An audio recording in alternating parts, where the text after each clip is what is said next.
Hello and welcome back, dear students. Welcome back to this channel.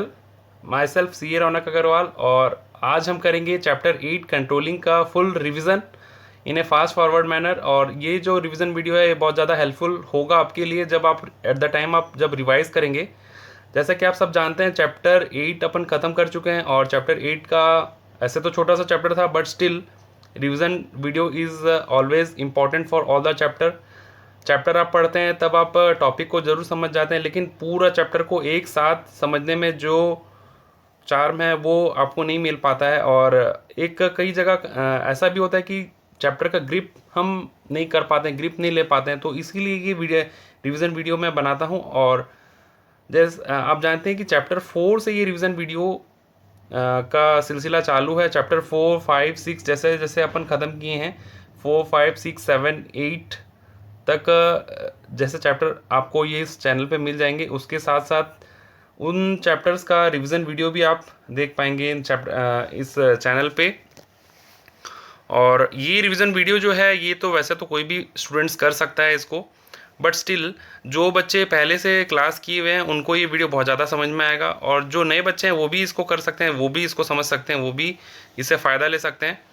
और ये video जो है इम्पॉर्टेंट रहेगा क्योंकि इसमें मैं सारे टॉपिक डिस्कस करूँगा। जैसे कि आप स्क्रीन पे देख पा रहे हैं, यहाँ स्क्रीन पे देखिए ऊपर, देखिए इसमें chapter 8 controlling full chapter revision लिखा हुआ है और इसमें सारे टॉपिक को मैं क्रिस्प में लिखा हूँ यहाँ पे पॉइंट वाइज में, और सारा टॉपिक डिस्कस होगा विथ डिटेल एनालिसिस और एग्जांपल के साथ डिस्कस होगा, और मिसिंग कुछ भी नहीं होगा। इससे आपको बहुत ज़्यादा फ़ायदा होने वाला है और आप बहुत कम टाइम में आप ये चैप्टर को ख़त्म कर पाएंगे, ये सबसे ज़्यादा इसका बेनिफिट है। तो बने रहेंगे आप इस वीडियो के साथ और इस चैनल के साथ। Thank you for watching this video. आगे आप वीडियो आपके लिए रेडी है।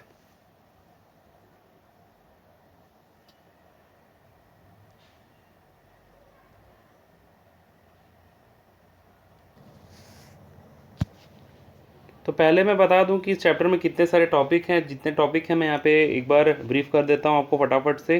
देखिए पहला टॉपिक है आपका इंट्रोडक्शन। इंट्रोडक्शन में हम समझेंगे कि मीनिंग क्या है कंट्रोलिंग का। उसके बाद 2 एस्पेक्ट ऑफ कंट्रोलिंग है, ये अपन समझेंगे। उसके बाद नेचर ऑफ कंट्रोलिंग क्या है वो है। Next is importance of controlling. Next is relation between P&C means planning and controlling. P&C का जो रिलेशन है वो रिलेशनशिप बिटवीन P&C वो समझेंगे। उसके बाद प्रोसेस ऑफ कंट्रोलिंग समझेंगे। उसके बाद कंट्रोलिंग टेक्निक समझेंगे। Controlling technique as you all know 2 type के होते हैं, ट्रेडिशनल टेक्निक और मॉडर्न टेक्निक, ये दोनों अपन समझेंगे।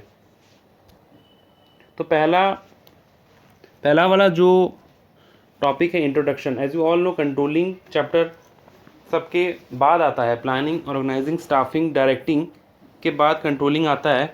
बट ये लास्ट फंक्शन है मैनेजमेंट का, बट लिस्ट नहीं है, ठीक है। Last but not the list, last है लेकिन ये भी किसी से कम नहीं है, इसका होना भी बहुत ज़्यादा ज़रूरी है, ठीक है।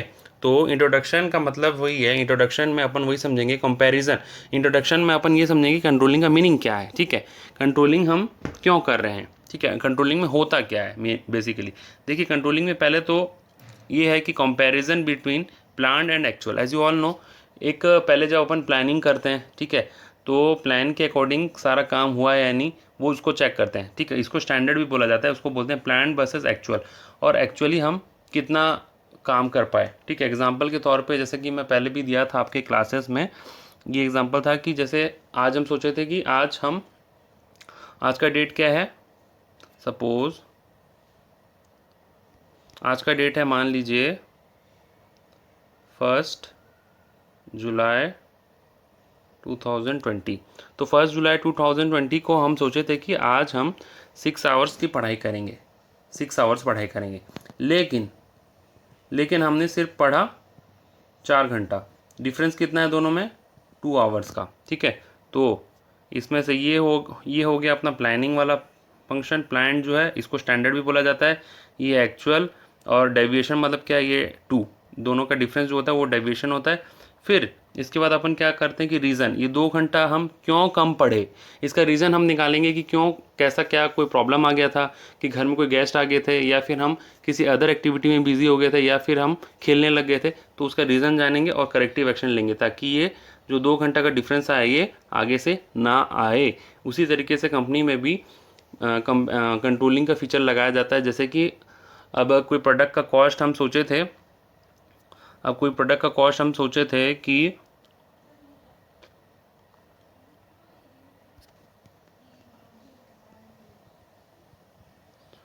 कोई प्रोडक्ट का कॉस्ट हम सोचे थे 6 रुपये आएगा, ठीक है, और लेकिन उसका आया 10 रुपया, ठीक है, कॉस्टिंग। तो डिफरेंस कितना आया, 4 का। तो ये जो 4 का डिफरेंस आया ये क्यों आया, ठीक है। हमने सोचा था कि हम 6 रुपये में एक पैकेट बिस्किट बना लेंगे या एक पेन बना लेंगे, लेकिन हम एक्चुअली में 10 रुपये में एक बिस्किट का पैकेट बना पाए, ठीक है। तो 4 रुपये एक्स्ट्रा क्यों लगा, ठीक है, ये 4 रुपये जो लगा एक्स्ट्रा, उसका रीज़न क्या है, और करेक्टिव एक्शन लेंगे ताकि दोबारा से ये ना हो, ठीक है। So this is all about your meaning.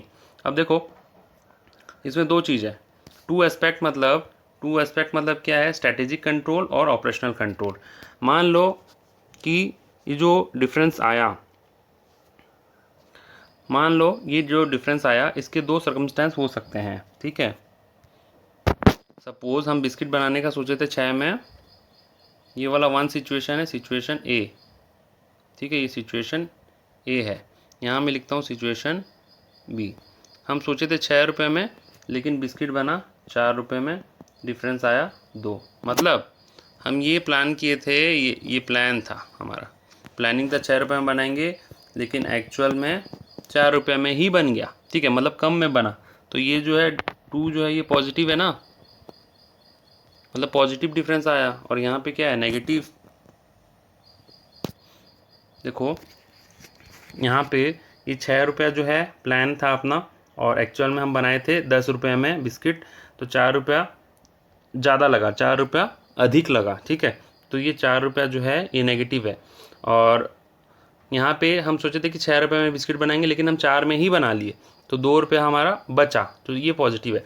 तो देखो अब इसमें 2 एस्पेक्ट आता है, जिसको हम बोलते हैं स्ट्रैटेजिक कंट्रोल, ऑपरेशनल कंट्रोल, ठीक है। स्ट्रैटेजिक कंट्रोल और ऑपरेशनल कंट्रोल मतलब ये है कि जो यहाँ पे हम पॉजिटिव आया हमारा, तो हम ये सोचते हैं कि क्या हम स्ट्रैटेजी ही गलत बनाए थे, हम हमारा प्लान जो सेट किए थे वही गलत किए थे क्या, तभी तो ये डिफरेंस आया, मतलब प्लानिंग में ही कमी था क्या, उसको बोलते हैं strategic control.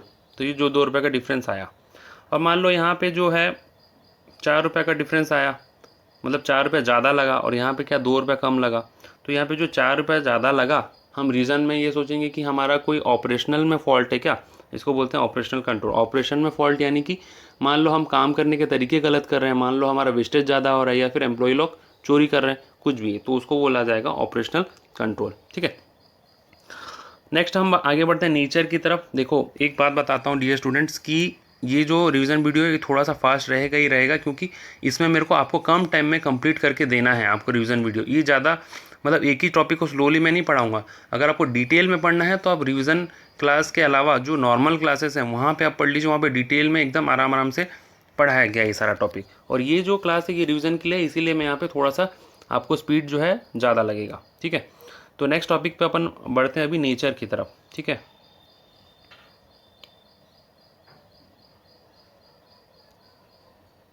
Just a moment, इसको थोड़ा सा क्लीन कर दूँ।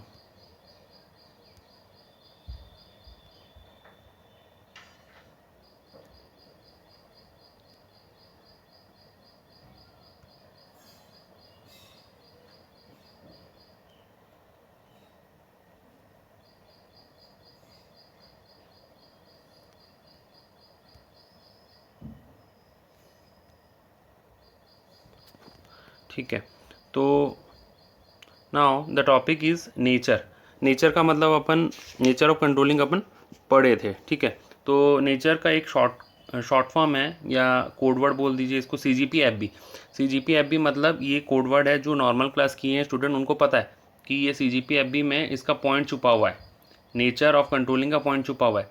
CGP-FB मतलब वो एक एक्रोनिम है या फिर एक शॉर्टकट है जिससे कि आप ये पॉइंट याद कर सकें। तो CGP-FB मतलब C for continuous, G for goal oriented, P for pervasive, FB for forward and backward. मतलब नेचर ऑफ कंट्रोलिंग क्या है? CGP-FB, CGP-FB, CGP-FB, C for continuous, G for goal oriented, P for pervasive, FB for forward and backward. ठीक है, तो C for continuous मतलब continuous function है, जो controlling है वो कंटिन्यूस है, वो लगातार चलने वाला है। एक बार ऐसे नहीं कि कंट्रोलिंग लगा लिए तो काम हो गया, एक बार ऐसे नहीं कि यहाँ पे कंट्रोलिंग हम लगा लिए, 2 रुपये का डिफरेंस, जो 2 रुपया ज़्यादा लगा वो वेट हाँ हाँ जो वेट तो यहाँ पे मान लीजिए कि हम सोचे थे कि एक पेन का कॉस्ट आएगा 6 रुपीज़, लेकिन एक्चुअल में कितना आ गया? एक्चुअल में आ गया 8 रुपीज़, उसका कॉस्टिंग आ गया।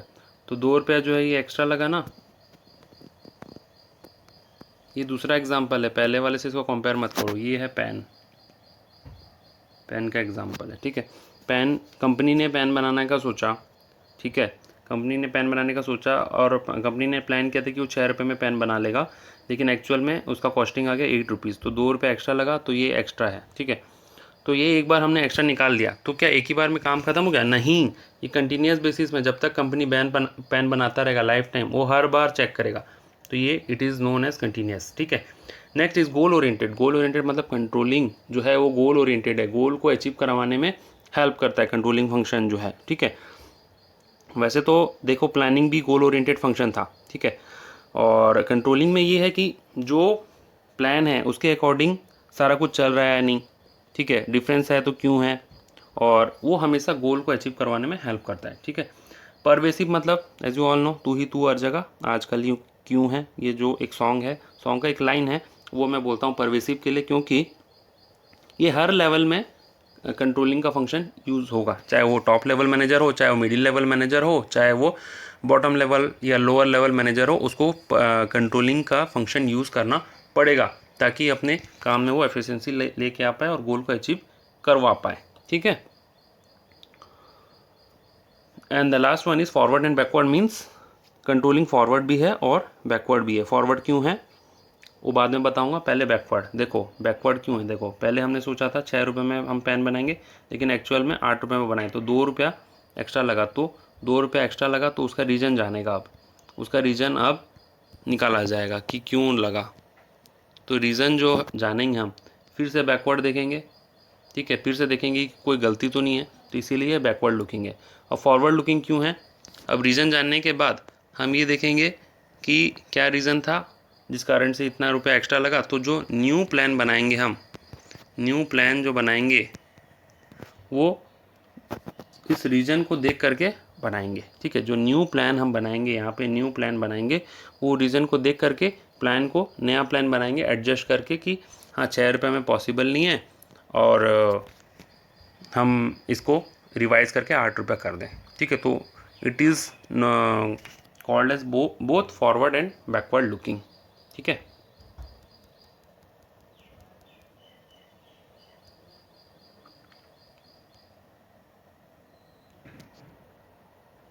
Now the next topic is importance of controlling.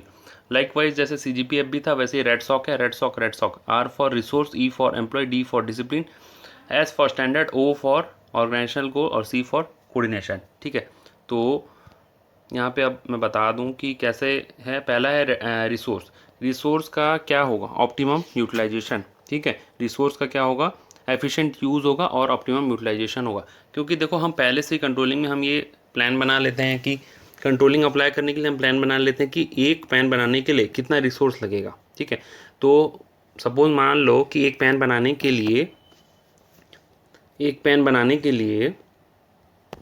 5 ग्राम का प्लास्टिक लगेगा। ठीक है, एक पेन बनाने के लिए 5 ग्राम प्लास्टिक लगेगा। तो हम पहले से डिसाइड कर लिए कि एक पेन में इतना लगेगा। तो अगर मान लो इससे ज़्यादा लगा तो हम रीज़न निकालेंगे। तो एक तरीके से रीज़न जब निकालेंगे तो हमको ये पता चल जाएगा कि वेस्टेज हुआ या फिर कहीं पे चोरी हुआ या फिर कुछ और यूज़ हुआ या फिर मशीन ख़राब चला। तो इससे क्या होगा, इससे ये होगा कि रिसोर्स का ऑप्टिमम यूटिलाइजेशन हमको पता चल जाएगा, रिसोर्स का ऑप्टिमम यूटिलाइजेशन होगा। ठीक है, the next one is employ. Employ लोग को क्या मिलेगा? मोटिवेशन। एम्प्लॉय लोग को क्या मिलेगा? मोटिवेशन। क्यों मोटिवेशन मिलेगा भाई? जैसे मान लो कि हमने बोल दिया कि एक पेन बनाने के लिए 5 ग्राम ही प्लास्टिक लगना चाहिए, और जो एम्प्लॉय उसी ग्राम में 5 ग्राम में प्लास्टिक बना 5 ग्राम में एक पेन बना देता है, उसको हम रिवॉर्ड देंगे, बोनस देंगे, एक्स्ट्रा सैलरी देंगे। तो वो एक मोटिवेटिंग फैक्टर बन जाएगा उनके लिए, और उनको एक गाइडिंग फैक्टर भी बन जाएगा कि 5 ग्राम में ही हमको एक पेन बनाना है। तो एम्प्लॉय मोटिवेशन का कारण भी बनेगा। तो ये हम पढ़ क्या रहे हैं? Importance of controlling. Importance of controlling मतलब कंट्रोलिंग इंपॉर्टेंट क्यों है, क्यों हम कंट्रोलिंग का ये चैप्टर पढ़ रहे हैं। Third topic is discipline. Discipline कैसे होगा? मतलब डिसिप्लिन एक डिसिप्लिन मेंटेन होगा ऑर्गेनाइजेशन में।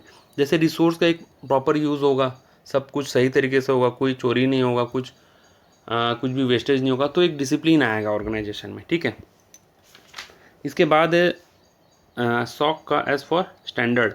आपको तो पता ही है कि कंट्रोलिंग करने के लिए स्टैंडर्ड होना बहुत ज़रूरी है, स्टैंडर्ड का बनाना ज़रूरी है। अगर मान लो जैसे कि स्टैंडर्ड तो बनाए थे हम 6 रुपये का, मतलब हाँ पेन बनाने के लिए 6 रुपये लगने चाहिए, लेकिन 8 रुपये लगा तो 2 रुपये एक्स्ट्रा लगा। तो नेक्स्ट टाइम जब हम स्टैंडर्ड को रिवाइज़ करेंगे, डिपेंडिंग अपॉन दिस हम ये सोचेंगे ना, प्लान को रिवाइज़ करेंगे कि हाँ चलो 6 रुपये में पेन बनना पॉसिबल ही नहीं है, तो हम स्टैंडर्ड नया बनाएंगे। नया स्टैंडर्ड जब बनाएंगे तो ऐसा भी हो सकता है कि ये जो पेन का कॉस्ट हम 6 रखे हैं, इसको हम बढ़ा करके 6 में तो पॉसिबल नहीं है, 7 रुपीज़ कर दिए। तो नया स्टैंडर्ड बनाने में कंट्रोलिंग हेल्प करता है। ठीक है। ऑर्गेनाइजेशन गोल, जैसे कि यहाँ पे बोला गोल ओरिएंटेड है, ऑर्गेनाइजेशन गोल को अचीव करने में हेल्प करता है। उसी तरीके से इंपॉर्टेंस में भी वही चीज़ है, हेल्प इन अचीविंग ऑर्गेनाइजेशन गोल, मतलब ऑर्गेनाइजेशन का गोल को अचीव करने में हेल्प करता है। गोल ओरिएंटेड मतलब भी वही होता है जो कि हम नेचर में पढ़े थे। कोऑर्डिनेशन कैसे, मतलब जो कंट्रोलिंग है वो कोऑर्डिनेशन में कैसे हेल्प करता है। एग्जाम्पल एक ठो है। ठीक है। देखो अपने को तो ये तो पता है कि स्टैंडर्ड फिक्स हो जाता है और स्टैंडर्ड रिवाइज भी होता है कंट्रोलिंग के चलते।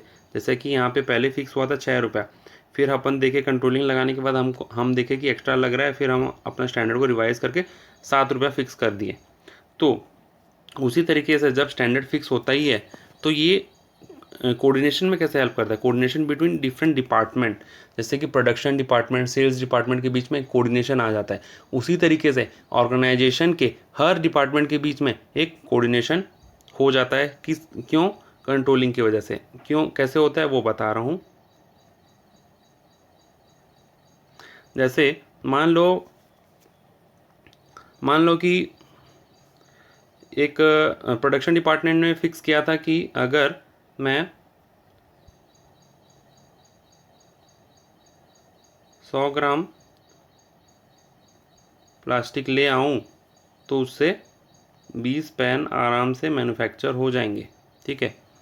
एक पेन बनाने के लिए 5 ग्राम, तो 20 पेन बनाने के लिए कितना? 100 ग्राम प्लास्टिक। ठीक है। एग्जाम्पल दे रहा हूँ, वैसे तो कंपनी में बहुत ज़्यादा प्रोडक्शन होता है, बहुत लार्ज स्केल में होता है, लेकिन आपको एक छोटा एग्जाम्पल दे रहा हूँ ताकि आपको समझ में आए वो चीज़। ठीक है। तो प्रोडक्शन डिपार्टमेंट ने बोला कि मैं 100 ग्राम प्लास्टिक ले आऊँगा तो आराम से 20 पेन मैन्युफैक्चर हो जाएंगे, ये मेरा स्टैंडर्ड है। अब सेल्स डिपार्टमेंट वाला बोलेगा कि नहीं, मेरे को तो 20 पेन बनाने के लिए ज़्यादा लग सकता है। मतलब सेल्स डिपार्टमेंट वाला ये बोलेगा कि 20 पेन बनाने के लिए ज़्यादा प्लास्टिक लग सकता है, तो उस वक्त प्रोडक्शन डिपार्टमेंट क्या बोलेगा? नहीं नहीं, ये स्टैंडर्ड है, और जब एक पेन बनाने के लिए 5 ग्राम लग रहा है तो 20 पेन बनाने के लिए 100 ग्राम ही लगेगा, मैं 100 ग्राम कर दूंगा तो मेरा काम हो जाएगा। तो इस पर फिर सेल्स डिपार्टमेंट वाला कुछ बोलेगा नहीं, क्योंकि उसको भी पता है कि चलो प्रोडक्शन डिपार्टमेंट वाला स्टैंडर्ड के हिसाब से काम कर रहा है, सेल्स डिपार्टमेंट को 20 पेन चाहिए, उसको उसके पेन से मतलब है, वो 20 पेन बिकवाने में उसका रोल रहेगा। उसको ये मतलब नहीं कि कितना ग्राम प्लास्टिक लगेगा, खाली वो बोलेगा, सेल्स डिपार्टमेंट बोलेगा कि 20 पेन मेरे को चाहिए। अब प्रोडक्शन डिपार्टमेंट वाला उसके लिए 100 ग्राम लेके आएगा, और इसी तरीके से उन दोनों के बीच में कोऑर्डिनेशन बनेगा कि हाँ चलो ये स्टैंडर्ड है, स्टैंडर्ड के अकॉर्डिंग इतना खरीदा जाएगा और इसी के अकॉर्डिंग इतना हम बेचेंगे। ठीक है। तो ये एक कोऑर्डिनेशन का काम भी करता है ऑर्गेनाइजेशन में। वो कोऑर्डिनेशन मतलब सबका तालमेल भी बनाने में हेल्प करता है। कौन? कंट्रोलिंग। ठीक है। इसलिए तो ये चैप्टर पढ़ रहे हैं।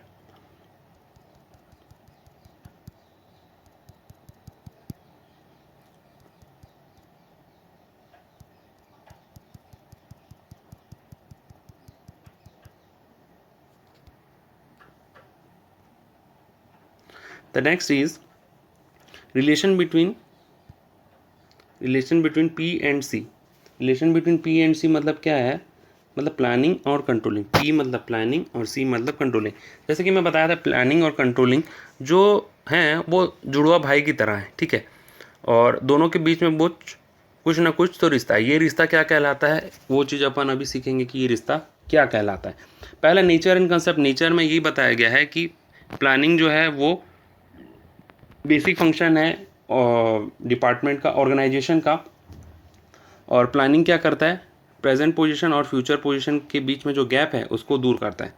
ये प्रेजेंट पोजीशन है और ये फ्यूचर पोजीशन है, ये एफ, ये है प्रेजेंट पोजीशन। इन दोनों के बीच में जो गैप है उसको कौन दूर करता है, ये गैप को दूर करता है प्लानिंग, ठीक है। और कंट्रोलिंग क्या करता है, कंट्रोलिंग चेक करता है कि जो हम प्लान किए थे उसके अकॉर्डिंग जो डिफरेंस आया तो क्यों आया, और प्लान हमारा सही से फॉलो हुआ या नहीं हुआ। तो ये था दोनों का नेचर। नेक्स्ट है इंटरडिपेंडेंट, ठीक है, दोनों एक दूसरे से लिंक्ड हैं और दोनों एक दूसरे के साथ ही एग्जिस्ट करेंगे ऑर्गेनाइजेशन में।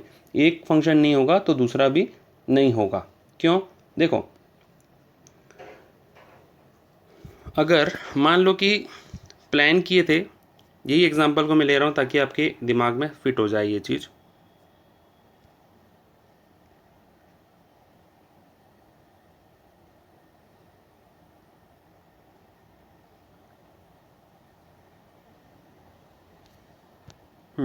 यहाँ देखेंगे सब, ये फ्लैश हो रहा है। एक पेन बनाने का कॉस्ट था 6 रुपया, हम सोचे थे पहले, और एक्चुअल में हमको लगा 8 रुपया। तो दोनों का डिफरेंस कितना आया, 2 रुपया, ठीक है। तो 2 रुपया एक्स्ट्रा लगा, हम ये ऐसा सोचे। तो ये जो 6 रुपया था ये प्लान था, पहले हमने प्लानिंग किया, ठीक है। अच्छा, प्लान किए लेकिन एक्चुअल में कितना लगा, 8। तो डिफरेंस कितना आया, 2। तो ये 8 लगा और ये डिफरेंस 2 आया, ये कैसे पता चला, ये ऐसे पता चला क्योंकि हम पहले से प्लान किए थे। अगर मान लो ये 6 ही ना होता, मान लो ये 6 को कवर कर दिया मैं, तो एक्चुअल में 8 लगता, तो कोई डिफरेंस निकल पाता, कोई डिफरेंस निकल पाता क्या, नो, बिल्कुल भी नहीं निकल पाता, क्योंकि हमारा कोई प्लान ही नहीं है। तो जब प्लान नहीं है तो एक्चुअल को किससे कंपेयर करेंगे, ठीक है। तो अगर प्लानिंग नहीं होगा तो कंट्रोलिंग नहीं होगा, ठीक है। तो ये इसी तरीके से इसको बोला गया इंटरडिपेंडेंट। अब मैं ये बताता हूँ कि कंट्रोलिंग नहीं होगा तो नया प्लान कैसे नहीं होगा। मान लो ये 2 रुपया एक्स्ट्रा लगा, ठीक है, 2 रुपया एक्स्ट्रा लगा, तो अब ऐसा कंटिन्यूसली ऐसा हुआ कि 2 रुपया एक्स्ट्रा लगा, ठीक है। हमेशा जब भी हम बनाते थे 2 रुपया एक्स्ट्रा लगता था, 8 रुपये में पेन बनता था। तो हमको ये पता चला, ऑर्गेनाइजेशन के लोगों को ये पता चला कि 6 रुपये में पेन बनाना पॉसिबल ही नहीं है, 6 रुपये में पेन बनाना पॉसिबल ही नहीं है। जो प्लान बना रहे हो वो गलत बना रहे हो, नया प्लान बनाओ, पेन का कॉस्ट 8 रुपया आएगा ही आएगा। तो ये पेन का कॉस्ट 8 रुपया, नया प्लान बनाया गया। क्यों, कंट्रोलिंग की मदद से हमको ये पता चला कि 6 रुपये में पेन बनाना पॉसिबल नहीं है, इसलिए हमने नया प्लान बनाया जिसमें कि ये पेन का कॉस्ट को हमने कर दिया काट करके 8 रुपया। तो ये कैसे पता चला, जब हम कंट्रोलिंग करें, जब हमको डिफरेंस हम देखें कि बार बार वही डिफरेंस आ रहा है, तो हम हमारे प्लान को चेक किए। तो इससे हमको पता चला कि 8 रुपये में पेन बन सकता है, और हम फिर प्लान में उसको 8 रुपये में डाल दिए, ठीक है। तो अगर कंट्रोलिंग नहीं होता तो हम ये 8 रुपया जो ये वाला जो है, वेट, ये जो 8 रुपया जो हम प्लान को चेंज किए वो हम कर पाते क्या, नहीं कर पाते। तो इसीलिए प्लानिंग और कंट्रोलिंग का इंटरडिपेंडेंट है, एक होगा तो दूसरा भी होगा और दूसरे का होना भी ज़रूरी है। मतलब प्लानिंग होगा तो कंट्रोलिंग भी होगा, कंट्रोलिंग होगा तो प्लानिंग भी होगा, और इन दोनों में से एक भी मिसिंग हुआ तो दूसरा नहीं होगा, ठीक है, क्योंकि दोनों जुड़वा भाई हैं, एक होगा तो दूसरा भी होगा, ठीक है, दोनों ट्विन्स हैं। Now the third point is both forward and backward looking. Both forward and backward looking, देखो प्लानिंग मतलब फॉरवर्ड लुकिंग है, ये तो पता ही था आपको, पहले से चैप्टर 4 में बताया था। बैकवर्ड लुकिंग कैसे है, मतलब जब हम कंट्रोलिंग किए, कंट्रोलिंग करने के बाद जो डेविएशन आ रहा है उसके अकॉर्डिंग हम नया प्लान बनाए, ठीक है, तो हम बैकवर्ड लुकिंग किए ना, ठीक है। तो planning both forward and backward looking हो गया। अब controlling is how come both, now मैं बोल रहा हूँ कि कंट्रोलिंग कैसे फॉरवर्ड एंड बैकवर्ड दोनों हैं, ये बताता हूँ कि कंट्रोलिंग जो है बैकवर्ड क्यों है, ये तो बताया था अभी थोड़ी देर पहले कि 2 रुपये का डिफरेंस निकाले फिर कंपेयर किए, तो हम बैकवर्ड देख रहे हैं, एक्स्ट्रा कितना लगा, तो हमेशा हम बैकवर्ड देख रहे हैं कि हम प्लान के अकॉर्डिंग हमारा एक्चुअल में कितना है, डेविएशन कितना है, तो हम बैकवर्ड देख रहे हैं। अच्छा, फॉरवर्ड लुकिंग क्यों है?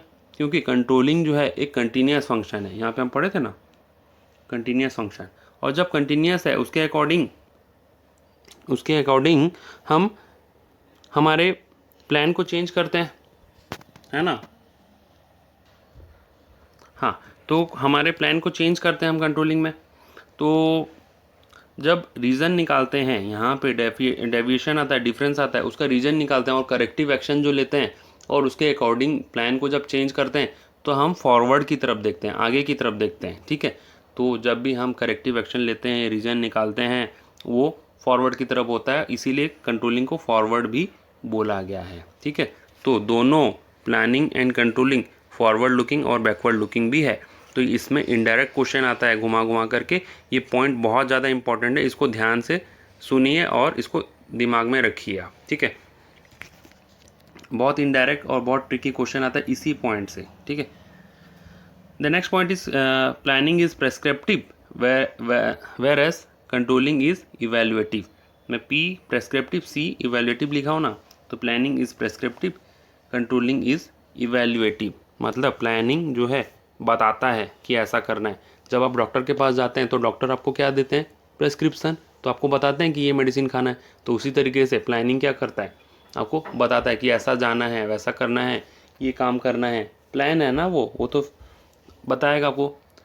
कंट्रोलिंग इज़ इवेल्युएटिव, लेकिन जब घर आके आप मेडिसिन खाए या नहीं खाए, आपके पेरेंट्स आपसे पूछते हैं मेडिसिन खाना था ना, खाए या नहीं खाए, तो वो क्या करते हैं? वो इवेल्युएट करते हैं। उसी तरीके से कंट्रोलिंग क्या करता है? इवेल्युएट करता है कि आप जो आपका जो प्लानिंग था उसके अकॉर्डिंग आप चले या नहीं चले, क्यों नहीं चले, डिफरेंस क्यों आया, ठीक है। तो likewise planning is prescriptive, controlling is evaluative. समझ में आया? आई होप आपको बहुत अच्छे से समझ में आ गया होगा। Now the most important topic is of this chapter और मोस्ट ईजिएस्ट वन ऑल्सो, देखो प्रोसेस है। प्रोसेस तो हम यहाँ पे भी डिस्कस किए थे। पहले सेटिंग अप स्टैंडर्ड, जो हम पहले स्टैंडर्ड से सिलेक्ट करते हैं, ठीक है। और जो ये स्टैंडर्ड होता है, प्रोसेस ऑफ कंट्रोलिंग हम पढ़ रहे हैं। हाँ, प्रोसेस ऑफ कंट्रोलिंग। तो प्रोसेस ऑफ कंट्रोलिंग देखो 1 2 3 4 5, वैसे तो 5 स्टेप का प्रोसेस है, एक फीडबैक वाला एक्स्ट्रा है, ठीक है। तो जो प्रोसेस ऑफ कंट्रोलिंग है वो 5 स्टेप में डिवाइडेड है। सेटिंग अप स्टैंडर्ड, पहले तो स्टैंडर्ड जो है उसको स्टैंडर्ड का होना ज़रूरी है, ठीक है। और स्टैंडर्ड को टारगेट भी बोलते हैं। और जो स्टैंडर्ड सेट होता है वो अचीवेबल होना चाहिए। ऐसे नहीं कि कुछ भी बहुत ज़्यादा हाई रख दिया अपन, ताकि एक बार जोश जोश में रख दिए, ठीक है, एकदम तैस में आके एक बार रख लिए बहुत ज़्यादा खुश होके कि स्टैंडर्ड, बहुत ज़्यादा स्टैंडर्ड एकदम हाई लेवल में रख दिए। लेकिन वैसा नहीं होना चाहिए। स्टैंडर्ड जो होता है एकदम रीजनेबल होना चाहिए, ठीक है। नेक्स्ट स्टेप है मेजरिंग परफॉर्मेंस। परफॉर्मेंस को मेज़र करना ज़रूरी है, ठीक है, तभी तो हमको डेविएशन पता चलेगा। तो सेकेंड स्टेप में हम क्या करते हैं? मेज़र करते हैं अगेंस्ट जो स्टैंडर्ड है उसको, एक्चुअल से जो स्टैंडर्ड है उसको मेज़र करते हैं, ठीक है, कि हम कितना उसको अचीव कर पाए, ठीक है। तो after setting up standard the performance of employ is measured by evaluating the actual work. मतलब जो स्टैंडर्ड है उसको एक्चुअल से ही तो मेज़र करेंगे। हमने सोचा था कि आज हम 6 घंटे पढ़ेंगे, लेकिन हम पढ़े 4 घंटे, तो मेज़र करेंगे ना। जब ये न्यूमेरिकल टर्म्स में रहता है तो मेज़र करना आसान होता है। जैसे कि यहाँ न्यूमेरिकल टर्म्स में था, पेन वाला एग्जांपल जो था, ठीक है। लेकिन जब ये क्वालिटेटिव रहेगा, क्वालिटेटिव मतलब जैसे मान लो कि एक प्रोडक्ट का क्वालिटी अच्छा होना चाहिए, तो वो मेज़र करना थोड़ा डिफ़िकल्ट होता है।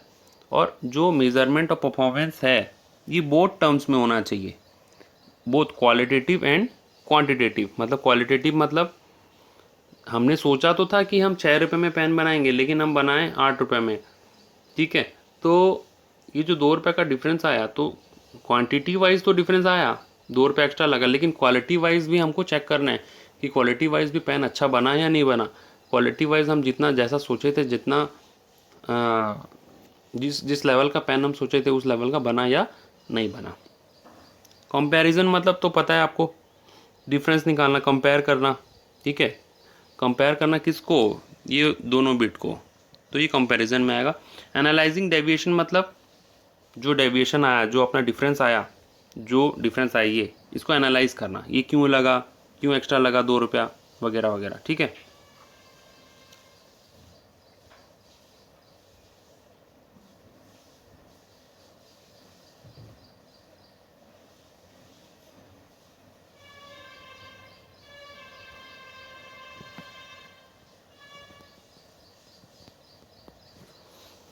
अब इसमें दो टॉपिक है जिससे कि क्वेश्चन कवर करता है बहुत ज़्यादा, critical point and management by exception.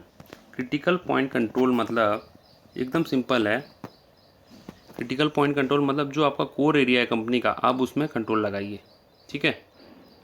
Critical point मतलब जो कंपनी का जो की एरिया है, जो मेन एरिया है, उसको आप फोकस कीजिए, उस पर आप कंट्रोल लगाइए, ठीक है। उसको आप चेक कीजिए, जिस पे कि आप अगर कंट्रोल नहीं लगाए तो कंपनी का बहुत ज़्यादा नुकसान हो जाएगा, ठीक है। तो ये एकदम सिंपल सा है critical point. The next is management by exception. Management by exception मतलब कुछ चीज़ों को इग्नोर करना चाहिए। सपोज़ मान लीजिए यहाँ पे 6 रुपये में पेन बनना वाला था, हमारा 6 रुपये का टारगेट था, ठीक है। लेकिन यहाँ पे लग गया 6 रुपया 2 पैसा, ठीक है। 6 रुपया 2 पैसा लगा। 6 में बनाने का सोचे थे, लेकिन 6 रुपया 2 पैसा पेन का कॉस्ट लग गया। तो सॉरी, यहाँ पे रुको 1 मिनट में अलग से बता देता हूँ।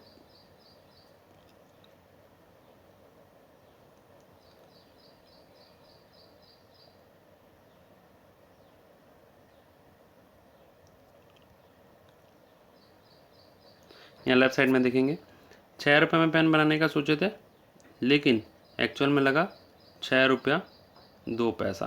तो डिफरेंस कितना आया? 0.02 का। तो मतलब 2 पैसे का डिफरेंस आ गया, ठीक है। तो ये 2 पैसा तो बहुत छोटा है ना अमाउंट का। इसी जगह मान लो कि कुछ और डिफरेंस आ जाता, ठीक है।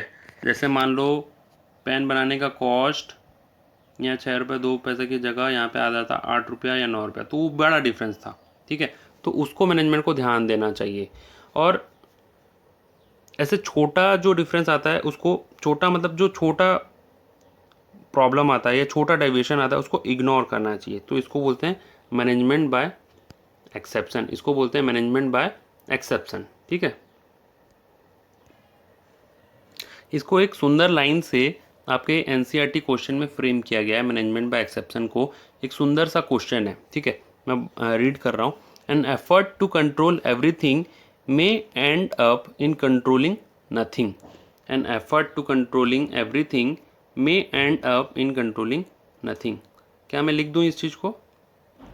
रुको, मैं थोड़ा स्पेस मैनेज करता हूँ और यहाँ लिख देता हूँ।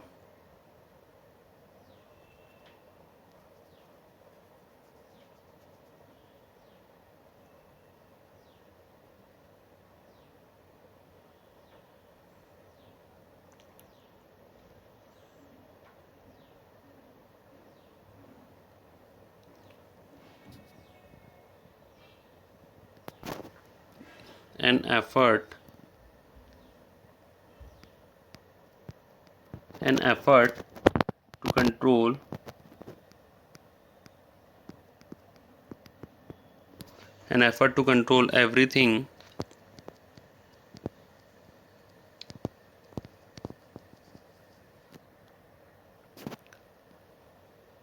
may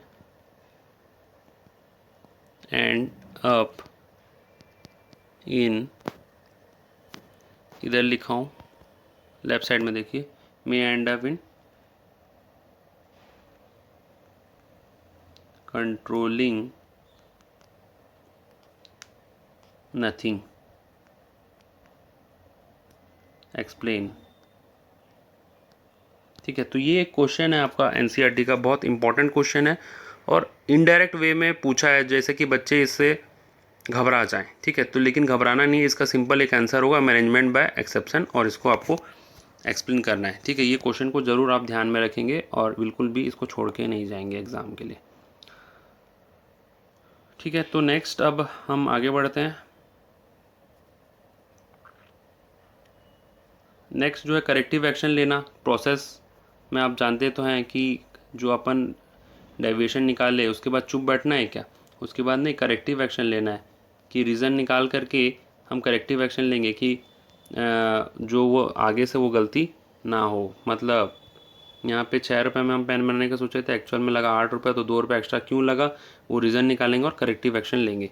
और फीडबैक तो ऐसा है कि एक तो मतलब प्रोसेस नहीं है, बट जस्ट एक फीडबैक है कि मतलब करेक्टिव एक्शन लेने के बाद फीडबैक रिपोर्ट एक होता है, एक रिपोर्ट प्रिपेयर किया जाता है जिसमें लिस्ट ऑफ डेविएशन दिए होते हैं, ठीक है, कि क्यों डेविएशन क्यों आया और कितना, मतलब 2 रुपये का डेविएशन आया और वो क्यों आया वगैरह वगैरह, और एक ठो मतलब सुझाव टाइप का सुझाव होता है, तो उसको बोलते हैं हम फीडबैक रिपोर्ट।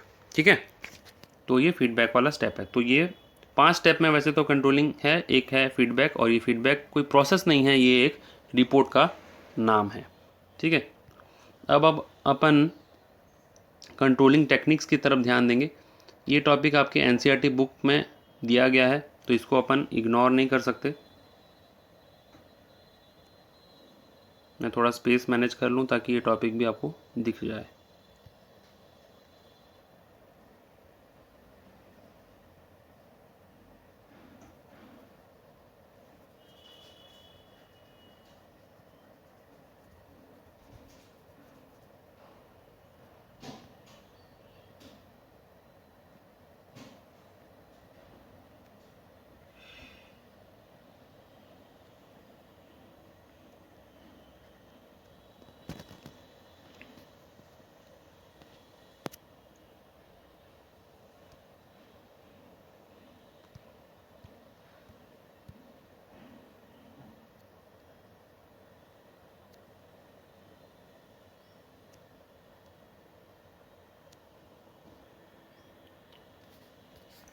देखो, कंट्रोलिंग टेक्निक है, मतलब जो हम ये कंट्रोलिंग पूरा पढ़े, इसको कैसे किस टाइप से कंट्रोल करना है, मतलब उसकी टेक्निक्स हैं। तो दो टाइप के टेक्निक है कंट्रोलिंग के, एक है ट्रेडिशनल टेक्निक, दूसरा है मॉडर्न टेक्निक। ठीक है, ट्रेडिशनल टेक्निक, दूसरा है मॉडर्न टेक्निक, 2 टेक्निक है कंट्रोलिंग करने के। तो ट्रेडिशनल टेक्निक वो है जो कि बहुत पहले आया था। ठीक है, बहुत पहले आया था, लेकिन बहुत अच्छा भी है और अभी भी इसको यूज़ कर रहे हैं। और मॉडर्न टेक्निक मतलब रिसेंटली आया। अब रिसेंटली मतलब ऐसे नहीं कि 2 साल पहले आया, रिसेंटली मतलब 20-25 साल 30 साल पहले आया। और जो ट्रेडिशनल टेक्निक है वो बहुत पहले आया था, मतलब बहुत ही ज़्यादा पहले, यानी कि 50 to 60 ईयर्स या फिर 70 ईयर्स बोल दीजिए। तो उस टाइप से कंट्रोलिंग टेक्निक आया है। तो ट्रेडिशनल टेक्निक क्या है, पहले देख लेते हैं। Personal observation. पर्सनल ऑब्जर्वेशन मतलब जैसे कि पर्सनली काम को चेक करना, जैसे टीचर आपका होमवर्क चेक करते हैं, आपने होमवर्क किया या नहीं, तो वो हो गया पर्सनल ऑब्जर्वेशन, और वो है कंट्रोलिंग टेक्निक। क्योंकि मतलब जैसे एज ए टीचर मैं आपका होमवर्क चेक करता हूँ कि आपने किया या नहीं, आप रिविज़न क्लास अच्छे से कर रहे हैं या नहीं। ठीक है, और उस चीज़ को मैं चेक करूँगा कि क्यों नहीं कर रहे हैं, और उसका रीज़न निकालूंगा, तो वो भी एक टाइप का कंट्रोल प्रोसीजर है, तो वो भी कंट्रोलिंग का एक टेक्निक माना जाएगा। दूसरा है स्टैटिस्टिकल रिपोर्ट। स्टैटिस्टिकल रिपोर्ट मतलब जैसे कि आप स्टैटिस्टिक पढ़े थे 11th क्लास में। ठीक है, mean, median, mode, covariance, deviation, standard deviation, वो सारा चीज़ आप पढ़े थे, तो वो है स्टैटिस्टिक्स। और स्टैटिस्टिक्स के माध्यम से, स्टैटिस्टिक को यूज़ करके जब कंट्रोल किया जाता है तो वो एक कंट्रोलिंग टेक्निक बन जाता है। और स्टैटिस्टिकल रिपोर्ट जैसे कि बार ग्राफ वगैरह हो गया, पाई चार्ट, डायग्राम वगैरह, उससे क्या पता चलता है कि प्रोडक्ट का सेल वगैरह भी पता चलता है। जैसे मान लो यहाँ पे एक बार डायग्राम मैं बनाता हूँ। ठीक है, company is multi product manufacturing company. जैसे मान लो ये पेन का सेल है, और ये है बिस्किट का सेल, और ये आपका शैम्पू का सेल। तो आप बताइए कि इसमें से कौन सा सबसे ज़्यादा बिका, इन तीनों में से कौन सा ज़्यादा बिका। ऑब्वियस सा बात है, जोन सा बार सबसे बड़ा है वो ज़्यादा बिका, तो ये शैम्पू का सेल है। तो स्टैटिस्टिकल रिपोर्ट भी कंट्रोलिंग में हेल्प करता है, और ये बताता है कि जितना हम सोच रहे थे उससे ज़्यादा बिका या उससे कम बिका, अगर कम बिका तो क्यों बिका कम, रीज़न निकालना, करेक्टिव एक्शन लेना, फिर वही सारा चीज़ समझ में आया।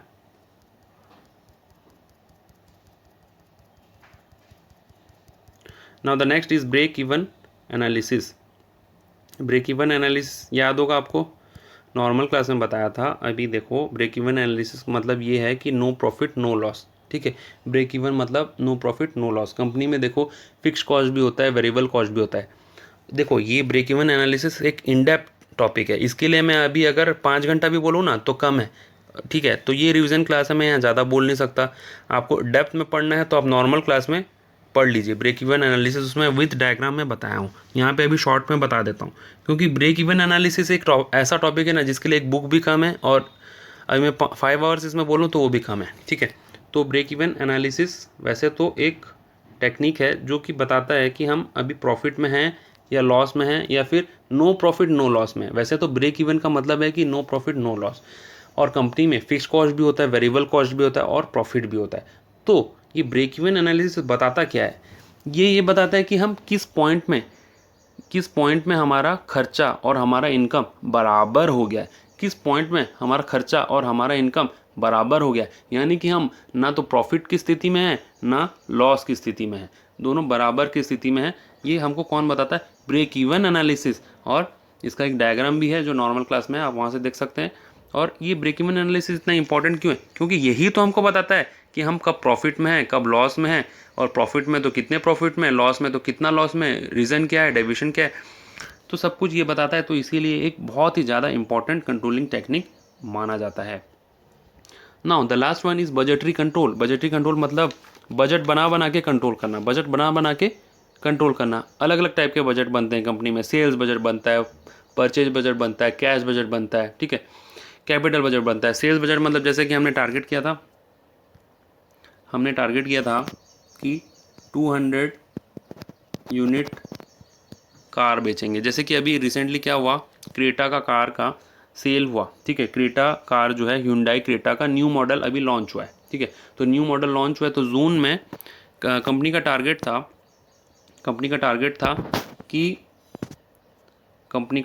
था कि वो 9,200 कार बेचे। लेकिन अभी जून का रिपोर्ट के मुताबिक क्रेटा कार जो सेल हुआ 7,201 इतना यूनिट सेल हुआ, ठीक है।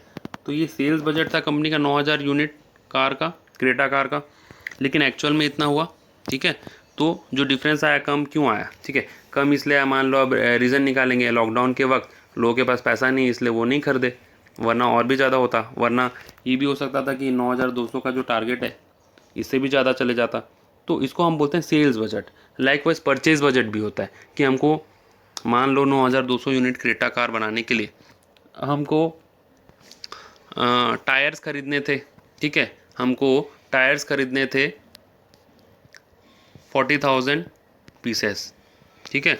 हमने टारगेट बनाया था कि 9,200 यूनिट क्रेटा के कार बिकेंगे जून के मंथ में, ठीक है। लेकिन कल जो रिपोर्ट आया, ये एक्चुअल फैक्ट है, मैं आपको बता रहा हूँ। कल एक रिपोर्ट आया जिसमें कि पता चला 7,201 यूनिट क्रेटा के कार सेल हुए, ठीक है।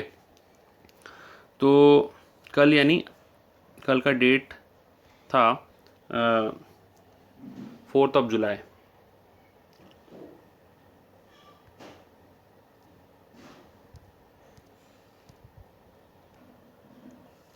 तो कल का डेट था 3 जुलाई, 4 नहीं, 3 जुलाई। 3 जुलाई का ये रिपोर्ट मैं आपको बताता हूँ। तो ये सेल्स बजट का लाइव एग्जांपल मैं आपको एक दिया। तो ये सेल्स बजट बनाने के लिए कंपनी ने सोचा था कि 40,000 टायर वो परचेज़ करेगा, ठीक है। लेकिन एक्चुअल में उसने परचेज़ किया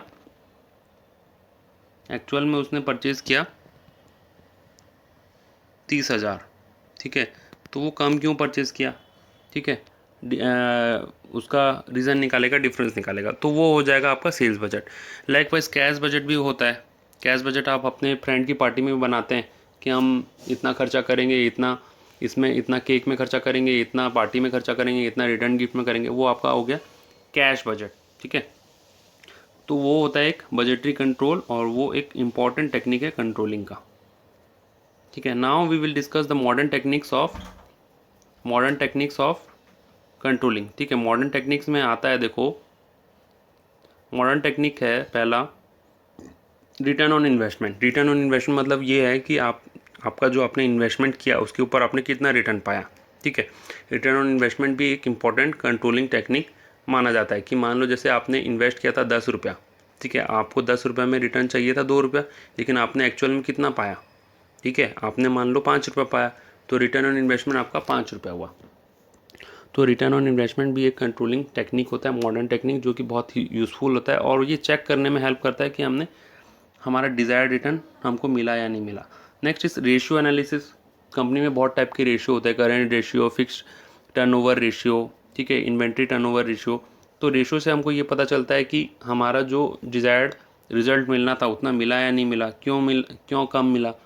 तो देखिए, ये सारा कंट्रोलिंग टेक्निक है, सब में वही चीज़ होगा, सब में कंट्रोलिंग का ये जो प्रोसेस है वो फॉलो होगा। कम क्यों मिला, डिफरेंस क्यों आया, ठीक है। तो रेशियो एनालिसिस में बहुत सारे रेशियोज़ होते हैं, उसको हम मॉडर्न टेक्निक में डालते हैं। रेस्पॉन्सिबिलिटी अकाउंटिंग एक नया टेक्निक है जिसमें कि ऑर्गेनाइजेशन में कुछ कुछ सेंटर्स होते हैं, जैसे कि कुछ डिपार्टमेंट और सेंटर को डेडिकेट कर दिया जाता है कि वो प्रॉफिट सेंटर है।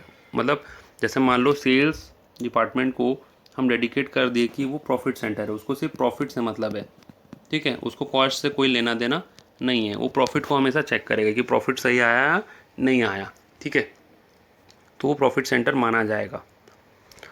इसी तरीके से जो प्रोडक्शन डिपार्टमेंट है वो कॉस्ट सेंटर माना जाता है। हाँ, उसको कॉस्ट सेंटर के लिए डेडिकेट कर दिए कि कॉस्ट कितना लगा, उसको प्रॉफिट से कोई मतलब नहीं है। तो रेस्पॉन्सिबिलिटी अकाउंटिंग में हर एक डिपार्टमेंट को फिक्स कर दिया जाता है अपना अपना एक पर्टिकुलर टॉपिक के लिए। जैसे सेल्स डिपार्टमेंट को प्रॉफिट सेंटर डेडिकेट कर दिया गया, प्रोडक्शन डिपार्टमेंट को कॉस्ट सेंटर।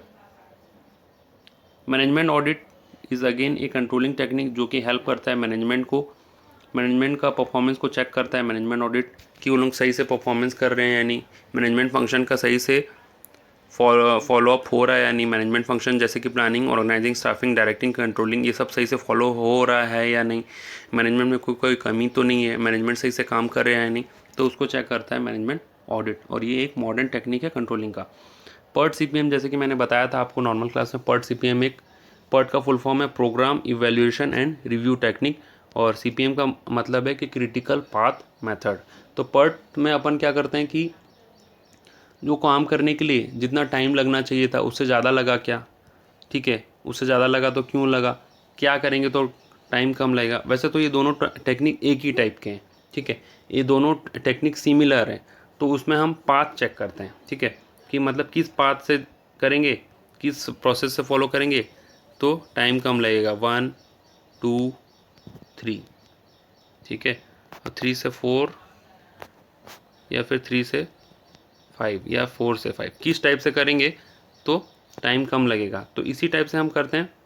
मान लो कि एक प्रोडक्ट मैन्युफैक्चर करना है, उसका प्रोसेस है, ठीक है, यहाँ पे एंड रिजल्ट में लास्ट में आपका एक प्रोडक्ट मैन्युफैक्चर होने वाला है। तो पर्ट CPM में क्या करते हैं, 1 2 3 4 5 ऐसा करें, या फिर 1 2 3 5 4 करें। तो ये प्रोसेस को कैसा फॉलो करें, क्या प्रोसेस फॉलो करेंगे, किस वे से फॉलो करेंगे तो टाइम कम लगेगा, ये हमको बताता है पर्ट CPM, ठीक है। The last one is management information system, और ये मैनेजमेंट इंफॉर्मेशन सिस्टम जैसे कि नाम से पता चल रहा है आपको, ये एक इंफॉर्मेशन सिस्टम का नाम है, कोई ये टेक्निक नहीं है, ये कोई टेक्निक नहीं है। मैनेजमेंट इंफॉर्मेशन सिस्टम मतलब जो टॉप मैनेजमेंट है उनको इन्फॉर्मेशन जो प्रोवाइड करता है वो होता है मैनेजमेंट इंफॉर्मेशन सिस्टम, जो बताता है प्रॉफिट लॉस। जो सॉफ्टवेयर का काम है, जैसे कि टैली एक सॉफ्टवेयर है, वो बताता है कि प्रॉफिट कितना है, लॉस कितना है, कितना प्रॉफिट आया, किस प्रोडक्ट से कितना प्रॉफिट आया, वो इन्फॉर्मेशन प्रोवाइड किया, तो वो एक इन्फॉर्मेशन सिस्टम है, उसके को हम बोलते हैं मैनेजमेंट इंफॉर्मेशन सिस्टम। ऐसा सिस्टम जो मैनेजमेंट को इन्फॉर्मेशन दे, रिपोर्ट दे और कोई भी जानकारी दे, वो कहलाता है मैनेजमेंट इंफॉर्मेशन सिस्टम। हाँ, ये रिपोर्ट ज़रूर देता है, ठीक है, इसलिए इसको टेक्निक बोल दिया गया है, लेकिन एक्चुअल में ये कोई टेक्निक नहीं है, ये एक हेल्प करता है कंट्रोलिंग में, लेकिन ये कोई टेक्निक नहीं है। So this is all about this controlling chapter. I hope आपको हर एक टॉपिक समझ में आया होगा। अगर आपको टॉपिक से रिलेटेड कोई भी डाउट है तो मैं डिस्क्रिप्शन में अपना व्हाट्सएप नंबर दे दिया हूँ, उसमें आप पूछ सकते हैं। और आप देखेंगे कि ये पूरा जो स्क्रीन है इसमें आपका कंट्रोलिंग का चैप्टर खत्म हो गया। तो ये आपके लिए एक अच्छा एग्जाम के वक्त रिवीजन करने के लिए, आपको हर पॉइंट आपके सामने में है, हर चीज़ है। और ये रिवीजन वीडियो को आप जितने बार देखेंगे आपको उतना आपका टॉपिक आपको याद होता जाएगा, आपको मेहनत नहीं करना पड़ेगा, घर में ज़्यादा पढ़ना नहीं पड़ेगा। मान लो आपको पढ़ने का मन नहीं कर रहा है तो आप रिवीजन वीडियो को सुन लीजिए, आपको सारा टॉपिक ऑटोमेटिकली याद हो जाएगा, आपको ज़्यादा याद करने का ज़रूरत नहीं पड़ेगा। पॉइंट भी मैं याद करवा दूँ, जैसे कि ये ईजी लर्निंग ट्रिक्स जो मैं लिखता हूँ अपने थंबनेल में, वो इसी के लिए होता है कि मतलब जो टॉपिक है उनको आसानी तरीके से याद कैसे हो जाए, वो टेक्निक में आपको बताता हूँ कि आपको याद हो जाए, ठीक है। अगर आपने चैनल को सब्सक्राइब नहीं किया तो चैनल को सब्सक्राइब कर लीजिए, नोटिफिकेशन वाली बेल को ऑन कर दीजिए ताकि इस टाइप के वीडियो आते ही आपको पता चल जाए। और अपने फ्रेंड्स के साथ शेयर कीजिए आपको अगर रियली ये वीडियो अच्छा लगा होगा, अगर आपको लगा होगा कि इससे बहुत ज़्यादा आपका टाइम बचा और ये इससे आपको करके बहुत ज़्यादा फ़ायदा हुआ। लाइक का बटन दबाना मत भूलिएगा अगर आपको वीडियो अच्छा लगा होगा तो, और डिसलाइक कर दीजिएगा अगर आपको ये वीडियो बिल्कुल भी अच्छा नहीं लगा होगा। Thank you for watching this video. Have a wonderful day ahead. Enjoy your life. Bye bye.